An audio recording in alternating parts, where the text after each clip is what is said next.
guys, Jay here. Welcome to Eons of Battle, another Adepticon in the books. And I might have come home with a few things. But all of these purchases were important, and I'm really, really excited to try out some new and some old, mostly new, a lot of new war games. I'm really, really excited. One of the things I'm most excited about, moving on to, I guess, the next season of post-Adepticon, is Spearhead. Age of Sigmar Spearhead is my jam. We play so much Spearhead. We found an Idoneth Deepkin Spearhead, not one that any of us are particularly excited about playing, but we want it in the collection. We're just not excited about the minis. But I'm kind of excited about what I intend to do to these minis, because I have some ideas in my head of how I can make them into the spooky underwater elves that I want them to be, more so than how the Games Workshop models actually are. And Games Workshop previewed at Adepticon more Spearhead, more Spearheads, but also more ways to play Spearhead. Right now, we've been playing on Fire and Jade, which came in Scaventide. We actually got some neoprene mats for Fire and Jade. We're really excited to have those because it's just nice rolling on nice neoprene mats. But Games Workshop unveiled, I think, Blood and Sand, which is gonna be a new way to play Spearhead, essentially replacing the boards, the objectives, the twist decks, and the secondary mission decks. And I'm really, really excited because right now I've played almost every single Spearhead and I really, really like it, but I wanna see how they feel on a new board with new cards, because I've got the cards memorized and I can't wait to have a whole new way to play. Right now, my ogres are hurting a little bit in Fire and Jade. They have a really weak early game, but a really strong late game. I wonder if maybe the Fire and Blood, or the Sand and Blood, or the Sand and Fire, or whatever the new kill team is, Spearhead is called. I wonder if that'll give my ogres a new lease on life. But speaking of a new lease on life, Fallout Factions. I love Fallout. Fallout New Vegas is probably my favorite video game. I have almost 3,000, I probably have 3,000 hours in Fallout New Vegas. I absolutely love that game. I got a little tiny bit into Fallout 4, but now I've been playing a lot of Fallout 76, and I've really been enjoying it. It's not quite as good as New Vegas, but it's really, really fun to play because you just wander and explore. And since it's an MMO, it's a massive multiplayer, I don't know video games, but what's really, really cool is all of the areas refresh. So if you go and you like look in a chest and you find a little caps and you find all the things, they're gonna refresh every couple of hours. And so you can go back and you can like re-explore areas and fight enemies again. And I really, really like it. Fallout Wasteland Warfare was the miniatures game for Fallout. And I played it and it's fine. It's a very, very granular like RPG tabletop game. And that's hard. Everything is a token or a data card or a stat. And it didn't grip me, but I got to try out the new Fallout Factions, which is a much more typical like miniature war game. It feels very Necromunda, if anyone has played Necromunda in 40K. So I'm really, really excited. And now I have more Fallout to explore with Fallout 76. And so I got the big box that comes with all the rules that I need to play, but I love me some monsters. And so I'm gonna start a little cult of the Mothman. I got Mothman, like the actual Mothman mini from the game. It's got Big Mothman and Baby Mothman and another Baby Mothman. And I'm really excited about my Mothmen. And I got a ton of gangers that I'm gonna kit bash into like how I would put together a Mothman crew. Oh, I'm really, really excited to get back into Fallout and actually have it like play well, because Fallout Wasteland Warfare, it played, but I've got to demo this game and this game actually plays good.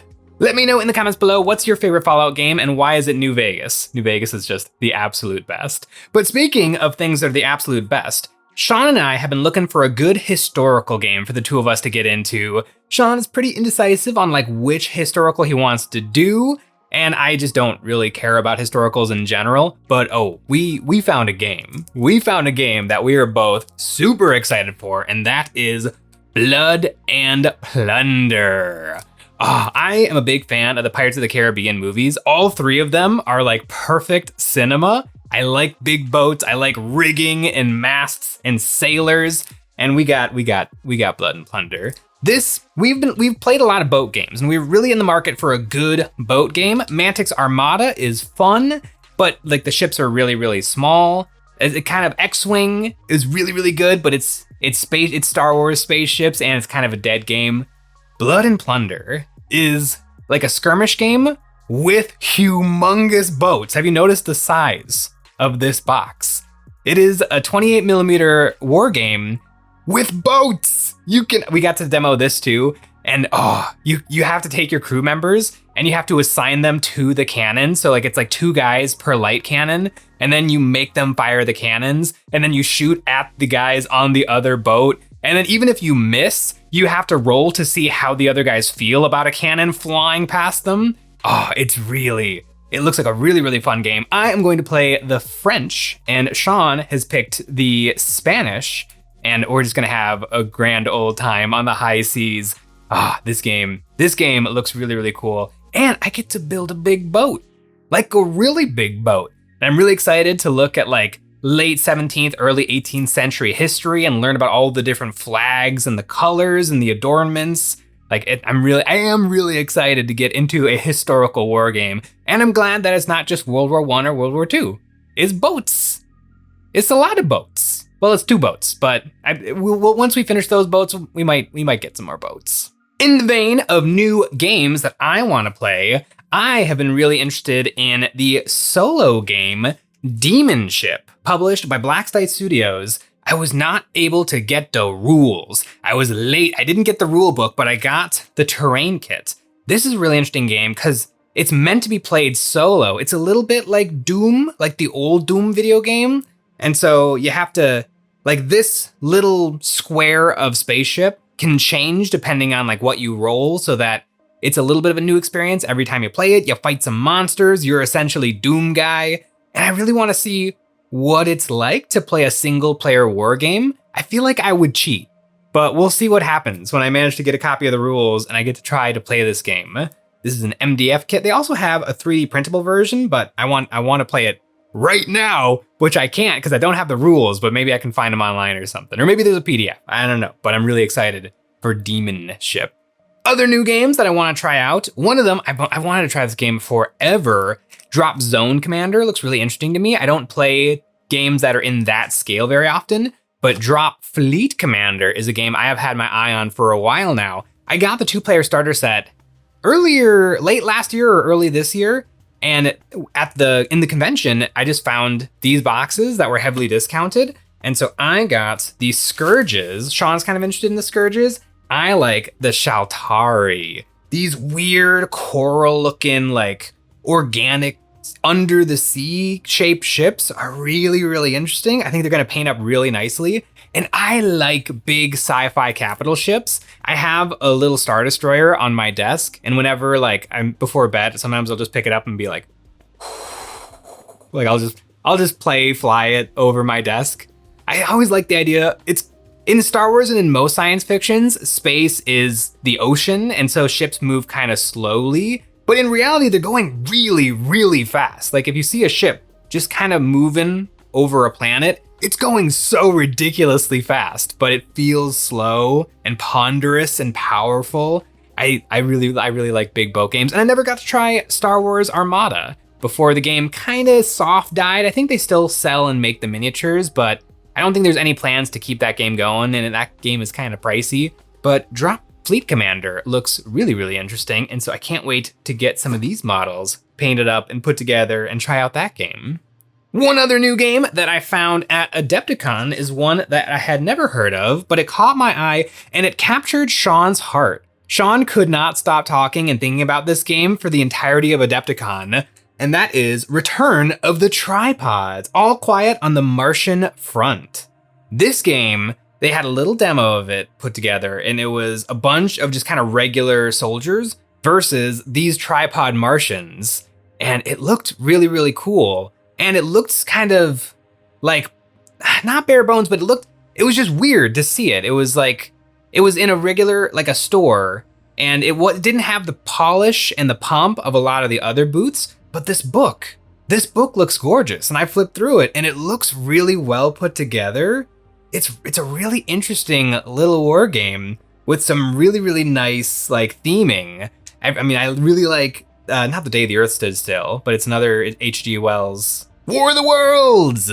I like War of the Worlds. All of the different versions of War of the Worlds. Also, it's really cool when old things get like redone over and over and over, but the redos don't suck. Like every War of the Worlds, even the Tom Cruise one, is pretty good. And so I'm excited to experience that again on the tabletop. There's some really interesting rules for like, you start out with 3 tripods and then you upgrade a tripod, which essentially like converts it into another type of unit. So you start out with just like a regular grabber tripod, and then it can become a sniper tripod or a controller tripod or a mind control tripod. And so Sean got all of the tripods. So we're set. We're ready to rock and roll in this game whenever we find the time to read this rule book. Literally, Sean and I are putting together a schedule for the year of how we're gonna get to all of these different games. And I think what we're gonna do, we're gonna be on a 2-week schedule. So like one of us, we'll each have our game, and we'll essentially have 2 weeks to learn all of the rules and get everything ready for us to actually sit down and play the game. But new games. I like getting to try new games. One new game that I had heard of, but I had never gotten to really experience or really look at is Idols of Torment. This is Black Magic Craft's game. I got to talk with him at Adepticon, really cool guy. And he really talked to me about this game, and he really sold me on it. I've seen his videos on the game, but it just sounded like a grimdark, like Necromunda-y sort of thing, which is cool, but I've experienced those sorts of games before. But this actually looks really, really interesting. And one of the mechanics of this game that's got me really, really excited is the way you put together a crew, or there's a set list of units that you have to take, of like stat sheets that you must bring. And there's a way to play this game where you pick whatever models, like you kit bash them, you convert them, you proxy them, but it can be absolutely WYSIWYG. It really tickles my brain in a nice way. This is a sprue of the tokens that you need to play the game, and it comes with these little candles of 2, 3, and 4, and 5, and 1. And so these correspond to units that you'll find in the book. And so I can grab whatever I want, whether it's like super grim, dark, awful things, or the silliest little miniatures you've ever seen. And if you put these down on the base, you can instantly recognize what that unit is meant to represent in the game of Idols of Torment. And that's really nice. That's really, really cool. Like miniature agnostic games usually don't blow my hair back because I like cool minis and I want to experience the world that this producer wants me to see. Like the artist who creates the game, I want to experience what they want me to experience. And so if I'm just grabbing whatever models off the shelf, it doesn't grip me. But if they're correct, if whatever I want is exactly what it should be because I glued on the 5 candle, so we know that that's the 5 candle guy and he's different from the 3 candle guy, that's got me really excited, and it's got the tinker crafter brain working really hard. I am really pumped to give this game a try. Speaking of grimdark spooky dooky, I took a little peek-see at the Trench Crusade booth, and I got a Trench Crusade bust. This is the Artillery Witch, which I don't like because Sean has the Artillery Witch, and she blew up my leader and one of my guys instantly the moment the game started because he was going first. Lobbed a bomb at me and it blew up 2 of my guys and injured a 3rd. It stunk. Although I had the big guy, the Golem, the Anchorite Shrine. My Anchorite Shrine saved the game for me. I still lost, but that guy just got into close combat and just punched and wailed on Sean. And Sean kept rolling bad and I kept rolling good. And the game was really, really fun. But this is a really crispy, nice figure. I don't really like busts that much. I think they're really cool. For me, if it's not a toy for a game, it doesn't really interest me because I want to spend my crafting time on stuff that is a game that I'm going to get to play with. But this is just such kind of a funny thing to me. And no one else, I don't think, really agrees with me on this, but I think it's really funny that this is a bust of a character who doesn't have a face. Like a bust is just your shoulders and your face. And so typically you get so much character and so much life in a bust. And that's why you would want to pick it up and paint it so that you have all of this room to express emotion. It's like a painting. It's really, really interesting. This is just a blank mask, not even eye holes. But it's really funny to me. And I think that this would paint up really, really nicely and really, really quickly. And it'll just make me chuckle sitting on the shelf and looking over my other Trench Crusade miniatures. Moving out of the land of Grimdark, I got a couple of little Malifaux things. I got the Malifaux cards. If anybody wants to get into Malifaux, I highly suggest the Malifaux cards because Malifaux doesn't use dice. It uses a regular deck of playing cards to see what your characters do whenever they do an action in the game. And the Malifaux cards, number one, they're made of PVC. They're really, really nice and like snappy as opposed to regular like paper cards. And these are already modified. So I think like an ace is a 14 or a 13, and then you got 12, 11, 10. You have to convert the kings, queens, jacks to their number value. And I know that's easy to do, but it's hard for me. I don't know why it's hard for me, but the Malifaux decks that they sell are already converted. And so it just makes playing Malifaux just that little bit easier. And then I got the last thing I need for my Bygone phase in the slipstreamers. I've got the rest of the crew all built, ready to go, ready to rock and roll for painting. I just need to find the time to paint them, and I guess I need to build these guys, but I just worked on some minis that had big old sails. I did my Dark Eldar Tantalus boats, and I used a stencil on the wings, and it looked really, really good. These guys have giant wings, so I think I'm just gonna go ahead and use the same stencil on these guys, and I'm really, really excited to get some paint on these. And I got the event exclusive mini, which is Deva. I think this character is for the Explorer Society, so hopefully I can ally her in to my Bygone. But I don't know. It's just a really cool mini. I like Malifaux a lot. Malifaux and Necromunda. Those two, wherever the synapses are, they're right next to each other in my brain. Another game that I love dearly that I don't get to play it nearly as much as I would like is Arena Rex. And I am slowly, over the course of every single Adepticon, buying up every Arena Rex miniature basically ever made. Last year, I got the Greeks, and so this year I got the Egyptians, or I kind of finished getting the Egyptians because I already had some Egyptians, but I got some more Egyptians. Arena Rex is a lovely little skirmish game, and the minis are so gorgeous. They're like, you can go hard on painting these figures. They're a little bit bigger than your typical gaming miniature. Their proportions are accurate. They are really, really fun and interesting in their detailing and posing. They're just so gorgeous. And I love games with gorgeous, gorgeous minis. And if there's not that many that you need to play, like usually you play with like 6, or if it's a small game 4, I can get 4 guys done. I mean, I say that I only have 3 guys done, but in theory, that third guy is really, really big. And so I just need to do a little bit more painting, and then I'll have a proper team for Arena Rex ready to go. But I got some new Arena Rex. The art is so good. It's so good. Speaking of art that is really, really good, I stopped by the Bombshell Miniatures booth. Bombshell Miniatures is another maker of exceptional miniatures. I always kind of load up on Bombshell, and they have a game that is Counterblast Adventure Battle Game. I flipped through this rule book one time when we were eating lunch, and it feels kind of very like 5th edition Warhammer. And I know 5th edition Warhammer very, very well, and I am very excited to give this game a little look-see and a little try. And so I picked up everything I need, including some stuff that I already have, to put together 2 little factions of space guys. One faction is like these spooky brain aliens, and then the other side is animal people. And I haven't painted animal space people before. Have I painted animal people before? I don't think so. I mean, Kroot. Does 40k Kroot count? They're not really like furries though. I guess they would be scalies, or they would just be monsters, because they're kind of just monsters. But yeah, I'm excited to give these guys a try because the poses are really, really nice. The storytelling of these guys is really, really nice. Bombshell Miniatures just makes really, really good miniatures. And they actually feel like there was kind of a change, like a big giant change when plastic minis became the norm.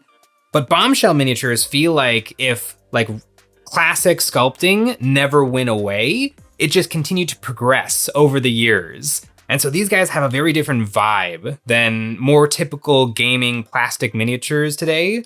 They feel, I can see the artistry in all miniatures, but I can feel the artistry a little closer to the surface on miniatures like these than like plastic injection molded miniatures. And speaking of miniatures that have that old school feel, I got a few more little things for a lovely game called Relic Blade. Relic Blade is really fun, and there's a guy at my local shop who's super into the game, and so I'm hoping that I can play more games of Relic Blade with him. But I got all of the cards and the peripherals that I need to really properly play the game. I have the rulebook, I have the expansion, I have the core set almost completely painted. And so with just a few more things, I will have everything essentially for Relic Blade, or at least the factions that I'm super interested in. The artwork, everything in this game is all done by one guy, Sean Sutter. And he did the art, he did the miniatures. You can go on the Relic Blade YouTube channel and watch the miniatures get sculpted in Blender. And these are the miniatures. They're metal cast, they're really, really nice. They feel very different than kinda any other wargame out there because they have a cuteness to them that I really, really like. And speaking of cuteness, I tried not to get a lot of 40K, but I ended up getting a lot of 40K. I mean the Combat Patrol, and by Combat Patrol, I mean the Vanguard, and by Vanguard, I mean the Spearhead for Deepkin. But I got a lot of old school orcs. At Adepticon every year, there is an enormous bit store and secondhand miniature store. It is massive. They have kind of anything you could possibly think of. And I have, I maybe been collecting some old school Space Marines, but my old school Space Marines are gonna need something to fight. And so I figure old school orcs.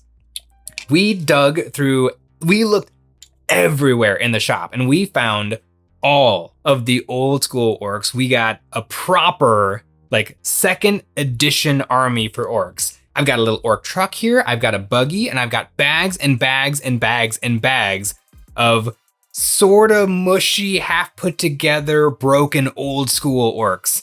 And so I'm gonna do an old school orc army, and I'm really, really excited. Look at this thing. You could hardly tell that this is a Warhammer 40,000 miniature. Most people probably wouldn't even recognize it, but that's a buggy. That's an OG orc buggy right there. This is the exact same thing as a Wazdaka Blast Jet, which is a very new buggy for the orcs, but this is a very old buggy for the orcs. I'm gonna have to go through these orcs with a fine-tooth comb and an old school Games Workshop catalog and figure out exactly what I have, but I am very excited to put that together. A fun find that Nick found for himself is this Gunfighters Ball History Markers Teddy Roosevelt. There's a Teddy Roosevelt mini in here. And Teddy is pretty fun.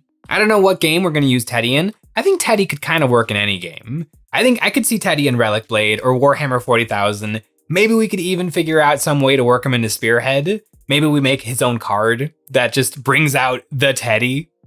But it's a really, really fun miniature.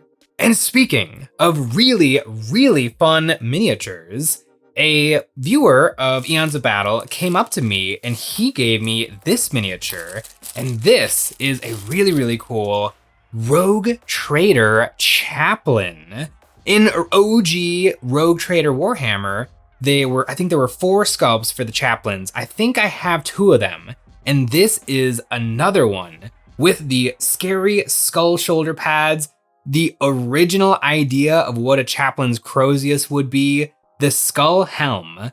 And that viewer was actually visiting from Chile. Not only is this a retro Rogue Trader Chaplain, but it is a retro Rogue Trader Chaplain from Chile. That's so cool. And you know what else is so cool? EonsOfBattle.com. EonsOfBattle.com is the place to find our merch like the Nick and Jay dice, and is the best way to support us doing what we do with a membership. Each month, members will get a credit that they can use on our new monthly terrain packs or any previous pack we have ever made. For the month of March, we are completing our The Fall Battlefield series with Battlefield Support, a set of terrain focused around filling in a war zone with all the infrastructure necessary for a proper battlefield. This set includes gothically bedazzled tank traps for protection, modular bridges for creating hills and ramps, blown out shell craters for infantry to take cover in, armored carrier buses for transporting weapons and ammunition to and from the front lines, and pallets of all the supplies a growing campaign needs. In addition to the STLs, we have a selection of these pieces available physically from EonsOfBattle.com printed for you. This pack of terrain perfectly complements the fall buildings and the fall guns and is the perfect way to add those finishing touches to make a battlefield look real. The last thing I got at Adepticon was a little bit of an award. I wasn't planning on entering anything into Golden Demon, but then I ran into Louise from Rogue Hobbies, and she double dared me to put something in the case. And so I grabbed Mortarion off of the shelf and I threw him in the Golden Demon case, and I got a notable entry pin. This is a new pin for Golden Demon. I kind of missed the old ugly demon pins, but I already have a few of those, and I do like the new system a lot more. It seems like notable is like thumbs up, good job. And then there's commended, where it's like, this is really good. And then there's finalist, where you're in the running to win a Golden Demon or a Slayer Sword. And so I do like the new pin system, and good job, Morty. Morty got a little pin. He got a little wet because it was raining, but other than that, he did his job. And he now has Deep Strike, because not the newest, but the last balanced data slate, he gained the Deep Strike keyword, which obviously he should have because he has giant wings, but good old Morty. His wing broke a little bit. I need to fix that. But other than that, he's notable. Adepticon was super, super fun. I now have enough hobby projects to kind of last a lifetime, but hopefully I can get it all done this year. Thanks for watching.